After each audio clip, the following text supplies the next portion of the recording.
Jesus is coming soon. God is good all the time. Ito pa rin ang sitwasyon ngayon sa Cebu. Marami pa rin mga tao ang nahihirapan. Pero sa biyaya ng Panginoon ay ito at patuloy pa rin babangon ng ating mga kababayang Pilipino. At ito na po ang resulta ng inyong mga ipinadala sa ating account para makatulong doon sa mga kababayan natin sa Cebu. At hindi lamang bigas, groceries, tubig ang naipamigay sa kanila. Lalo tigit yung salita ng Diyos na lalong kailangan nila sa lahat. At yan po ay nakaabot sa 5 iba-ibang lokasyon upang magkaroon ng pagtitipon upang sila ay makapakinig ng salita ng Diyos. At yan ay aabot sa 2,000 individual ang kayang mapakain. Lubos ako nagpapasalamat sa ating Diyos sa lahat ng biyayang ito at sa ating nakatuwang na si Pastor Timothy at sa buong team na nag-effort na nag-repack ng mga pinamiling mga groceries upang maihanda sa mga pupuntahan. At sa lahat ng mga mananampalatayang nagpaabot ang kanilang tulong sa mga tao na nasalanta ng lindol sa Cebu. Purihin ang Panginoon sa lahat ng mga bagay na ito. At ito po ang mga resibo para doon sa mga ipapamigay. At ito na po ang mga pagbabahagi ng salita ng Diyos sa iba't ibang lugar.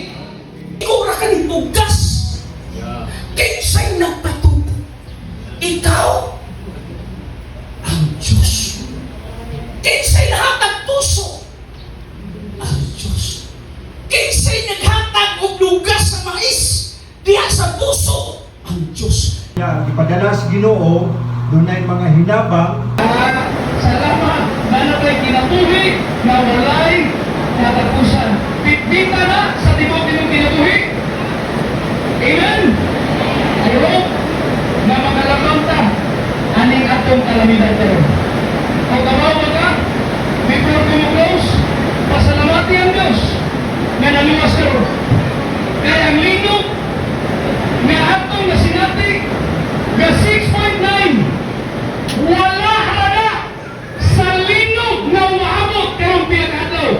Pinadayag 16, 18, tanawa.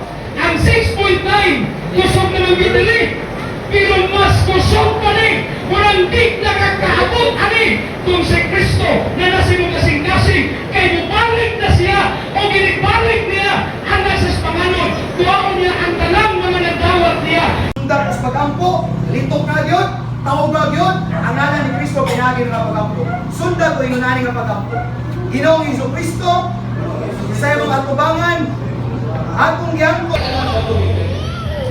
Ang religion, relasyon, nahimo kang anak sa Dios, nahimo nato siyang amahan nga langit noon. At sa biyaya ng Panginoon ay marami ang nagpahayag ng pananampalataya at marami rin mga bata ang naturuan patungkol sa salita ng Diyos. Kaya't inyo pong laging tatandaan ang inyong pagtuwang sa gawain ng Panginoon ay wala pong sayang yan kung yan ay tama sa iyong puso. Nawa naging pagpapala po ang mensaheng ito. Maraming salamat po and God bless you all.